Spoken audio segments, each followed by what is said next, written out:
Hello friends, मैंने start में ये क्वेश्चन लगा दिया है। मैं चाहूँगा कि पहले पॉज करके आप इस क्वेश्चन को खुद से अटेम्प्ट करें। अगर इन बिटवीन आपको कोई प्रॉब्लम हो तो आप सॉल्यूशन रेफ़र करें।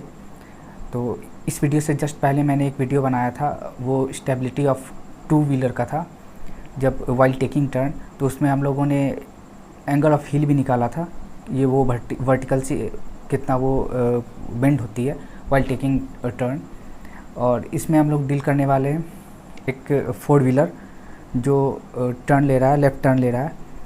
और इसमें हम लोग का ये क्राइटेरिया होगा कि हमें ये निकालना होगा कि कौन सा कितने ऑप्टिमम स्पीड पे इसमें इसकी कोई भी व्हील ग्राउंड से, कोई भी चारों में से कोई भी एक भी व्हील ग्राउंड से कांटेक्ट ना छोड़े। तो इसको सॉल्व करने के लिए फ्रेंड्स मैंने एक इसका डायग्राम पहले से तैयार करके रखा है। ये एक फोर व्हीलर है और ये ओ के अबाउट एक लेफ़्ट टर्न ले रहा है, ये आगे जा रहा है। और सबसे पहले बता दूं कि ये जो व्हील के बीच जो भी इसको हम लोग व्हील ट्रैक बोलते हैं, और ये जो लेंथ है दो एक्सल के बीच वो व्हील बेस होता है, ठीक है। और ये इसका जो सेंटर ऑफ ग्रेविटी है, चूँकि इसमें नहीं दिया हुआ है इसका कि एग्जैक्टली कहाँ है, तो हम लोग मानेंगे कि वो एक सेंटर पे ही है। अगर इन केस वो इधर उधर रहता तो हम लोग वो क्वेश्चन में गिवन होता। और यहाँ अज्यूम कर रहे हैं ये जो हमारा जो टॉय है छोटा सा, इसमें मान ले रहे हैं ये यहाँ पर है और वो गिवन है 1 मीटर। तो ये ग्राउंड से हम लोग अज्यूम कर रहे हैं कि ये ग्राउंड से 1 मीटर है।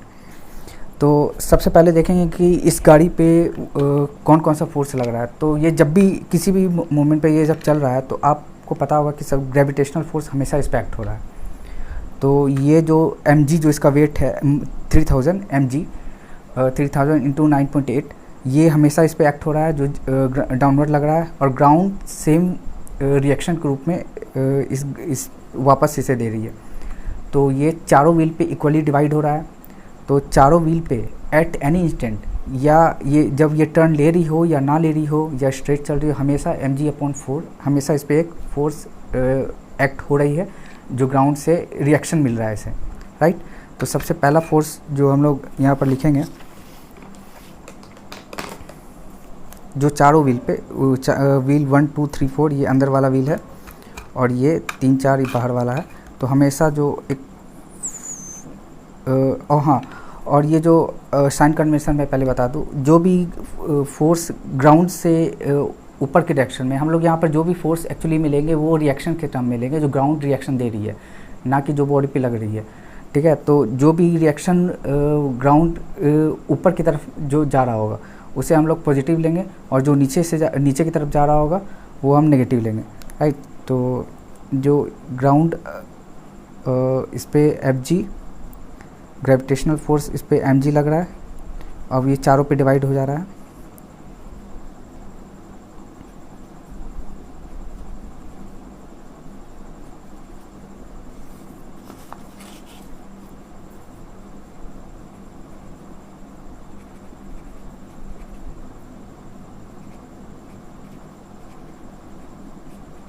ठीक है। हाँ, इसके अलावा जब टर्न ले रहा है, इस टोटल अभी हम लोग देखेंगे कि इस पे 4 तरह के फोर्स एक्ट हो रहे हैं। तो ये पहला वाला था। अब दूसरा देखो, जब ये टर्न ले रहा है तो आप हमेशा जानते हो कि हमेशा एक सेंट्रीफ्यूगल फोर्स जो है, जब भी कोई बॉडी टर्न ले रही होती है तो एक सेंट्रीफ्यूगल फोर्स हमेशा इस पर एक्ट हो रही होती है, जो कि बॉडी को बाहर ढकेलने की कोशिश करती है नॉन इनर्शियल फ्रेम में। तो इस पर भी एक्ट हो रही होगी। ये v की वेलोसिटी से आगे चल रहा है, जो हमें निकालना है कि वो ऑप्टिमम वेलोसिटी क्या है। तो हमने माना कि वो v वो वेलोसिटी है, तो mv² अपॉन r वो वेलोसिटी है, जिससे वो एक्चुअली में सेंट्रीफ्यूगल फोर्स है जो इस बॉडी पे एक्ट हो रही है। ऑफ कोर्स वो सेंटर ऑफ ग्रेविटी पे ही एक्ट होगी। तो सेंटर ऑफ ग्रेविटी पे एक्ट हो रही है, तो सेंटर ऑफ ग्रेविटी की जो हाइट है वो ज़मीन से जो ग्राउंड है उससे h मीटर पे h पे है, यानी 1 मीटर। तो उससे मल्टीप्लाई कर देंगे तो हम लोग को कपल मिल जाएगा कि एक्चुअली में कपल जो इस पर एक्ट हो रही है, जो इसे बाहर ढकेलने की कोशिश करेगी, वो क्या है। तो आप समझ पा रहे हो, जो टर्न लेते समय इस पर एक फोर्स लग रहा है यहाँ पर, ग्रेविटेशनल फोर्स जो आउटसाइड लग रहा है, और वो इसे बाहर ओवरटर्न करने की कोशिश कर रहा है। तो वो कपल का वैल्यू है जो इस पर mv²/r इंटू एच, राइट। तो ये तो लग रहा है, लेकिन इसको रेजिस्ट कर रही है, रेजिस्ट करने के लिए ग्राउंड भी एक रिएक्शन, एक मोमेंट जनरेट करेगी अपोजिट डायरेक्शन में। ये इस पर इस साइड लग रहा है, इसको इधर मोड़ने की कोशिश कर रहा है, तो जो ग्राउंड है वो कपल दे रही, दोनों ही एक्सल पे इक्वली डिवाइड हो जाएगा, वो अपोजिट डायरेक्शन में दे रही होगी। इस व्हील पे इस डायरेक्शन में और इस व्हील पे इस डायरेक्शन में जाएगा। आप शायद समझ पा रहे हो। इधर इस डायरेक्शन में अगर वो कपल आ रहा है अभी फ़िलहाल क्या बोलते हैं, सेंट्रीफ्यूगल फोर्स वाला, तो ये जो ग्राउंड है वो इस डायरेक्शन में दे रही होगी इसको, ताकि वो टर्न ना हो कपल एक। तो वो एक्चुअली उसका जो mv²/r इंटू एच जो कपल है एग्जैक्टली सेम ही वो दे रही होगी।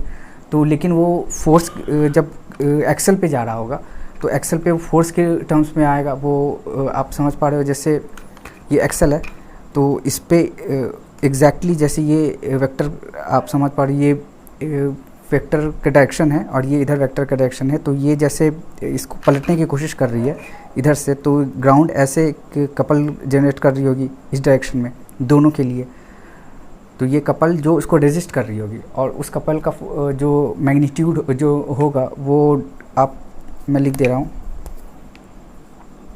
वो इस डायरेक्शन में होगा। तो इस पे इस व्हील पे इस दोनों व्हील पे इस डायरेक्शन में, और ये दोनों व्हील पे डाउनवर्ड डायरेक्शन में।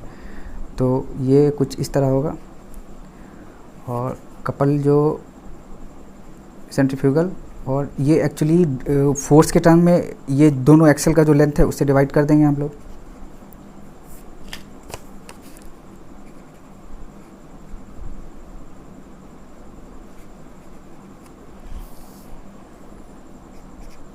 ये डाउनवर्ड डायरेक्शन में आएगा, सॉरी, इसमें अपवर्ड और इसमें डाउनवर्ड।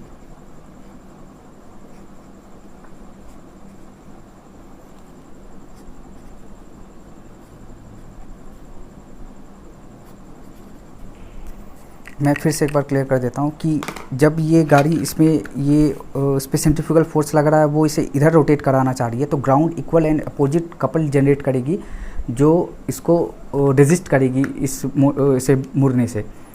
और वो एक्चुअली दोनों एक्सेल पे लगेगा। तो एक्सेल पे जब फोर्स निकालना होगा तो हम लोग फोर्स मोमेंट डिवाइडेड बाय जो दोनों फोर्स है उसका डिस्टेंस लिख देते हैं, क्योंकि दोनों पे इक्वली डिवाइड होने वाला है।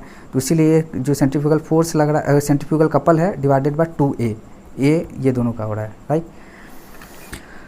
इसके अलावा ये तो हो गया जो लग रहा है। इसके अलावा अब चूँकि जो व्हील है वो रोटेट कर रही है और वो आगे जा रही है, और ये टर्न भी ले रही है, और इसमें इंजन भी है। और इस क्वेश्चन में इंजन और जो व्हील है उसका जो ओमेगा है वो अलग अलग डायरेक्शन में है, राइट। मतलब अगर ये व्हील आगे बढ़ रही है जैसा आप देख रहे हैं, तो इसमें ये व्हील ऐसे घूम रही है, तो उसका ओमेगा का डायरेक्शन इस साइड है।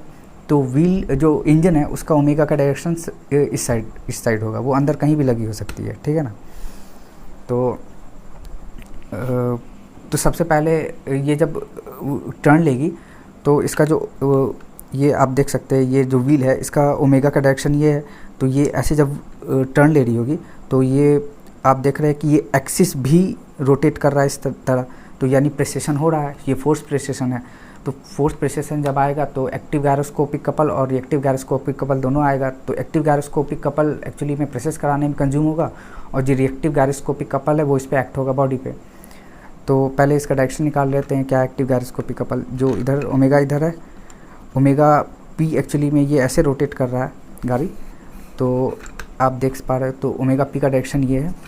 तो ओमेगा पी क्रॉस, हाँ, और जो गायरोस्कोपिक कपल का कैलकुलेशन में अगर किसी को प्रॉब्लम है तो इससे पहले वाले वीडियो को अच्छे से देख ले, स्टार्ट में मैंने अच्छे से एक्सप्लेन किया। तो ओमेगा पी क्रॉस ओमेगा, तो ओमेगा पी का डायरेक्शन इधर है, तो इधर से इस साइड ओमेगा पी है। तो ये यानी एक्टिव गायरोस्कोपिक कपल का डायरेक्शन ये है। तो रिएक्टिव गायरोस्कोपिक कपल का डायरेक्शन ये होगा मेरे थंब की तरफ, यानी गाड़ी को ये भी उलटने की कोशिश करेगा उस साइड, राइट। जैसे अब फिर से मैं आपको दिखा रहा हूँ, जैसे ये ओमेगा का डायरेक्शन है, आगे की तरफ बढ़ रहा है, राइट, और ये इधर प्रेसेस करने की कोशिश कर रहा है। तो ये ओमेगा पी है, तो ओमेगा पी क्रॉस ओमेगा, तो ओमेगा पी की तरफ हम लोग फिंगर्स रखेंगे और कर्ल करेंगे ओमेगा की डायरेक्शन में, यानी ये है active gyroscopic couple. Reactive gyroscopic couple ये होगा जो इसे इधर टर्न करने की कोशिश करेगा। सेम मतलब वो जो सेंट्रीफ्यूगल फोर्स जो कर रहा था सेम इसी डायरेक्शन में ये भी करने वाला है। दोनों का डायरेक्शन अभी आपने देखा, जो डायरेक्शन में ये था उसी डायरेक्शन में ये भी कर रहा है। तो ये भी पलटने की कोशिश करेगा, और जैसे ये पलटने की कोशिश करेगा लाइक वाइज वैसे ही ग्राउंड भी इक्वल एंड अपोजिट रिएक्शन देगी नीचे से। और जैसे मैंने बताया था कि दोनों एक्सेल में डिवाइड हो जाएगा, तो वो भी डिवाइड हो जाएगा, और 2A से जैसे वो उसका कपल उसका बनेगा, सेम लाइक वाइज वैसे भी हम लोग इसमें भी लिख देंगे, ठीक है। तो इसमें भी हम लोग का वही बनेगा, और ये जो कपल है हम लोग इसको व्हील का लिख दे, व्हील, हाँ 2A लिख दें।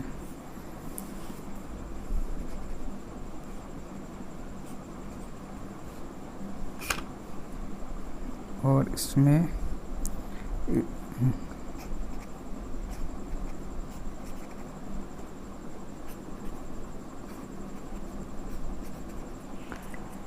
मतलब मैंने आपको दिखा दिया कपल का डायरेक्शन, और रिएक्शन कैसे डिवाइड होगा मैंने पहले ही बताया हुआ है। तो आप उसी से आप भी समझ गए होंगे कि 2A से मैंने क्यों डिवाइड किया। अब जो इंजन का केस है, इंजन अगर मान लो कि इंजन भी इसी डायरेक्शन में घूम रहा होता, तो इसका इंजन का भी, और इंजन जो प्रेसेस हो रहा है वो भी सेम ही होता। तो इंजन और व्हील का जो रिएक्टिव गायरोस्कोपिक कपल होता है उसका डायरेक्शन भी सेम होता। लेकिन चूंकि यहाँ पर इसका जो इंजन का जो ओमेगा है वो जस्ट अपोजिट है इस डायरेक्शन में, तो इस पे जो रिएक्टिव गायरोस्कोपिक कपल आएगा वो भी जस्ट ऑपोजिट आएगा। मुझे लग रहा है आप समझ पा रहे हो। तो वो जस्ट ऑपोजिट डायरेक्शन में आएगा, तो उसे हम ये लिख देंगे।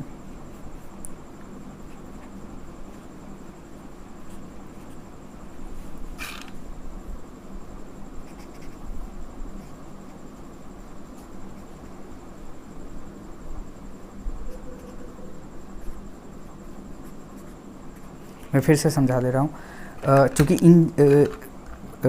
ओमेगा जो व्हील का इस डायरेक्शन में है, तो अगर जो इसमें इंजन या मोटर है, इसमें इस केस में जो मोटर का डायरेक्शन है वो दोनों एक्सेल पे अलग अलग है, इसमें भी 2 से मल्टीप्लाई करना पड़ेगा और उसमें भी करना पड़ेगा। तो मोटर जो भी है दोनों में वो इस डायरेक्शन में, तो ओमेगा का डायरेक्शन इस साइड है, और चूँकि ये ऐसे प्रेसेस कर रहा है तो ओमेगा पी का डायरेक्शन इस साइड है, ओमेगा पी, और वो हमको उधर जाना है तो इसका डायरेक्शन इस साइड है एक्टिव गायरोस्कोपिक कपल का। तो रिएक्टिव गायरोस्कोपिक कपल इस डायरेक्शन में होगा, राइट। तो अगर रिएक्टिव गायरोस्कोपिक कपल इधर होगा तो वो उसको इधर मोड़ने की कोशिश करेगा, तो जो ग्राउंड है वो इस साइड रिएक्शन देगी, मतलब इस पे इस साइड आएगा, तो इसीलिए मैंने इधर दिया है, और आप देख पा रहे इधर दिया है, इधर।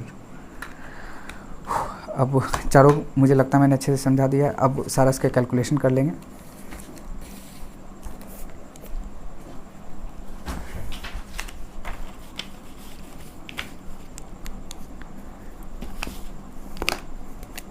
सबसे पहला कैलकुलेशन होगा ग्रेविटेशनल फोर्स का कैलकुलेशन, जो हर व्हील पे अलग अलग लगेगा। तो ग्रेविटेशनल फोर्स होगा mg/4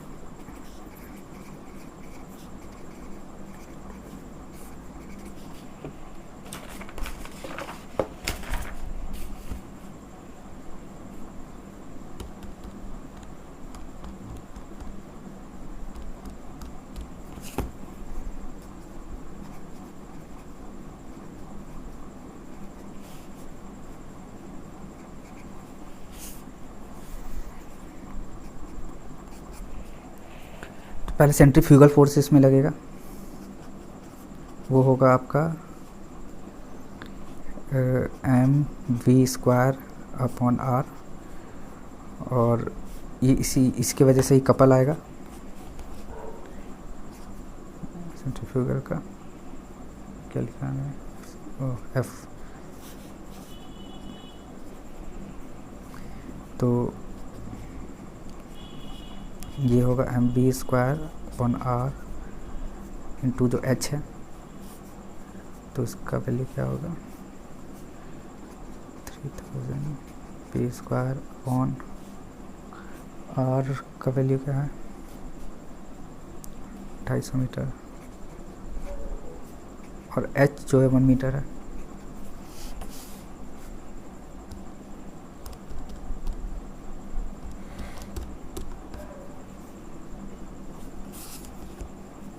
इसका वैल्यू आ गया आपका, और ये रिएक्शन के टर्म्स में आएगा जो व्हील पे आने वाला है वो CF अपॉन 2A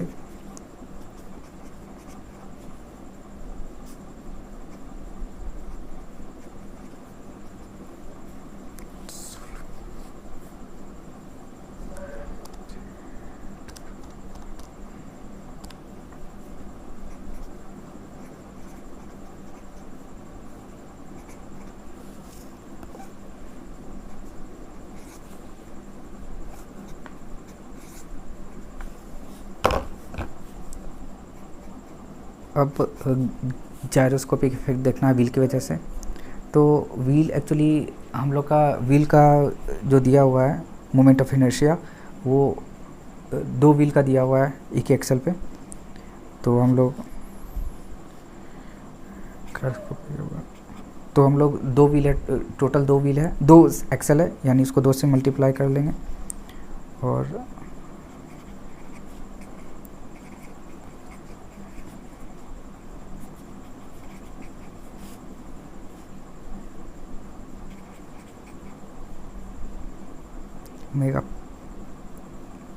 ओमेगा किस ये इसका वैल्यू आ जाएगा इक्वल टू आर ओमेगा, तो V बाय आर ओमेगा का वैल्यू हो जाएगा। और जो प्रोसेस हो रहा है वो V बाय आर,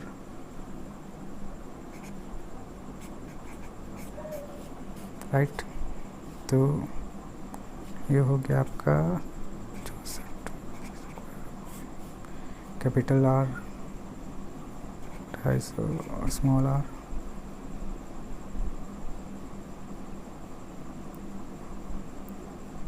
0.45।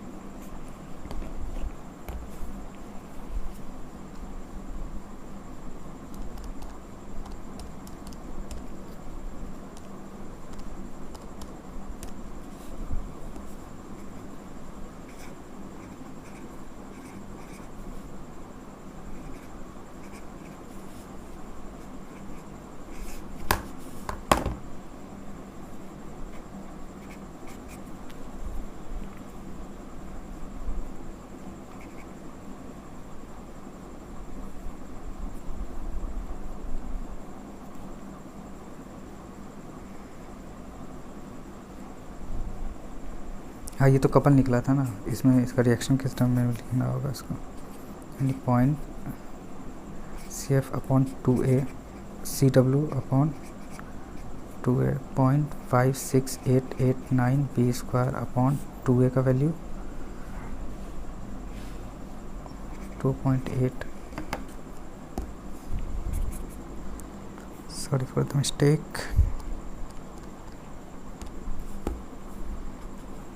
भी है ना सही, 2.20317 V स्क्वायर। ये है तीसरा इक्वेशन। और लाइकवाइज फोर्थ इक्वेशन, इंजन में चूँकि मोटर है और दोनों एक्सल पे एक एक मोटर है, इसलिए यहाँ भी हमें 2 से मल्टीप्लाई करना ही होगा। और आई ऑफ जो मोटर है 16 है, और ओमेगा पी इसका भी सेम ही होगा, ये बार आर का वैल्यू है 250। हाँ, और यहाँ ये देखना होगा कि ये जो गियर रेशियो 3 है, तो इसका जो वैल्यू आ रहा है V बाय आर उससे 3 टाइम्स होगा, तो ये 3 टाइम्स V बाय आर, तो इसका वैल्यू आने वाला है कुछ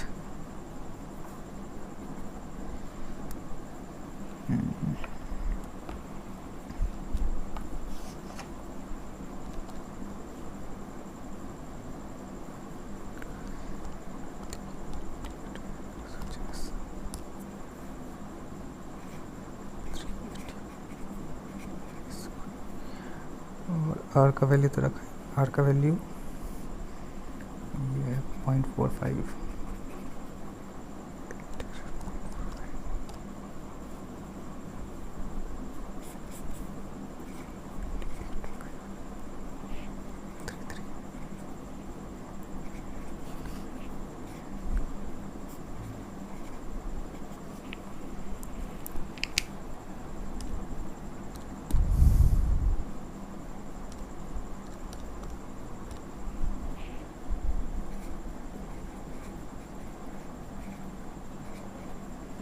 ये fourth equation.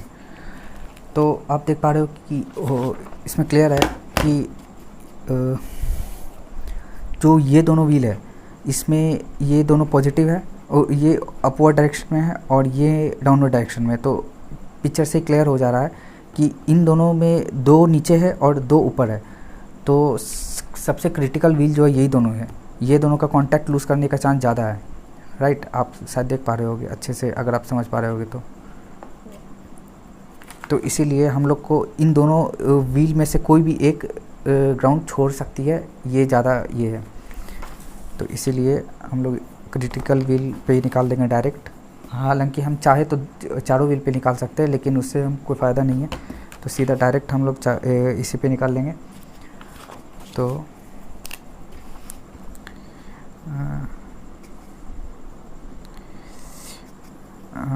Reaction at wheel 1 and 2, wheel 1 and 2 पे देख लेंगे। तो अगर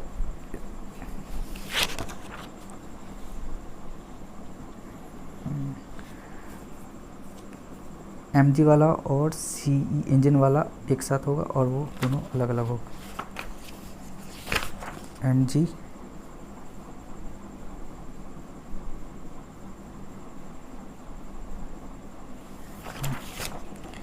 सेवन 357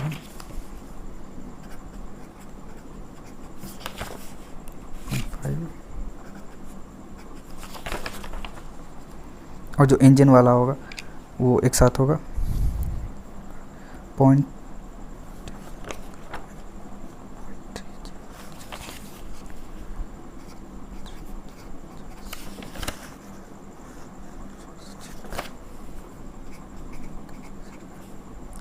ये बराबर हो जाएगा।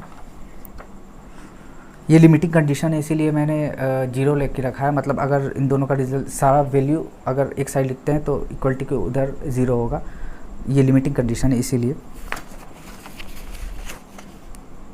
अगर वेलोसिटी इससे थोड़ी सी भी ज़्यादा आती है कैलकुलेटर वैल्यू से, तो ये एक्चुअली अगर हम लोग एक साइड रखेंगे तो हमें नेगेटिव वैल्यू मिल जाएगा।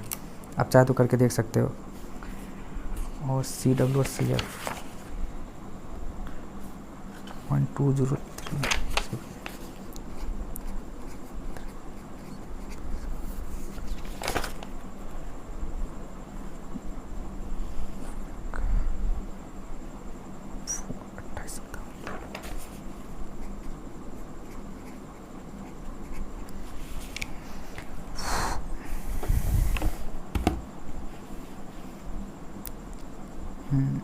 इतना हो गया।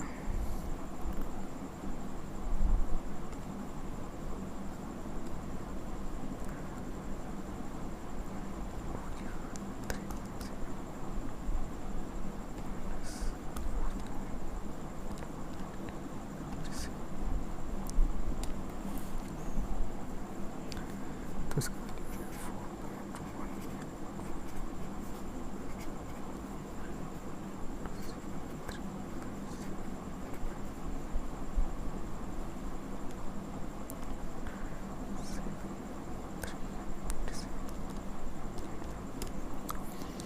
तो V स्क्वायर का वैल्यू आ गया है 1758.43927।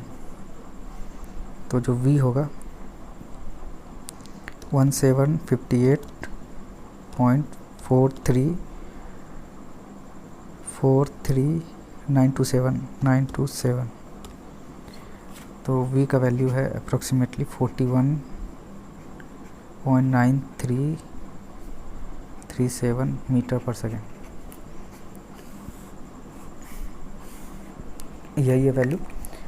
और फ्रेंड्स इसके बाद मैं एक और वीडियो डालने वाला हूँ, उसमें सारा डेटा सेम रहने वाला है, लेकिन इस बार केस में क्या है कि इसमें जैसे आपने देखा कि ये दोनों जो व्हील है इस दोनों पे रिएक्शन सेम आ रहा है और इस दोनों व्हील पे रिएक्शन सेम आ रहा है, लेकिन क्योंकि इसका जो हम लोग का जो इंजन है और जो व्हील है दोनों का मतलब दोनों का जो ओमेगा है उन लोग का प्लेन तो सेम है, डायरेक्शन अलग है। लेकिन अब जो नेक्स्ट क्वेश्चन होने वाला है उसमें जो इंजन का प्लेन है वो ही चेंज है। मतलब अभी ओमेगा का डायरेक्शन इस साइड है, प्लेन ये वाला है व्हील के लिए, और अभी जो इंजन है उसका भी डायरेक्शन ओमेगा के ये है लेकिन प्लेन ये ही है। अब प्लेन ही चेंज होगा, या तो ये प्लेन हो जाए, ये वाला प्लेन हो जाएगा एग्जैक्टली, और ओमेगा का डायरेक्शन ये होगा। तब आप देखोगे कि इस चारों व्हील जो है, चारों व्हील पे रिएक्शन अलग अलग आएगा। तब हम लोग को चारों व्हील का कैलकुलेट करना होगा और फिर देखना होगा कि क्या होगा, मतलब सब कौन सा व्हील कांटेक्ट छोड़ेगा, सब क्रिटिकल व्हील कौन है, और उसके हिसाब से फिर हम लोग को रिएक्शन निकालना होगा। तो मैं वो क्वेश्चन भी अभी इसके जस्ट बाद वो करने वाला हूँ, और अगर जिसने ये वाला देख लिया प्लीज़ वो वाला भी देखे, और अगर सही अच्छा लगा तो आप वीडियो को लाइक कर सकते हो। Thank you.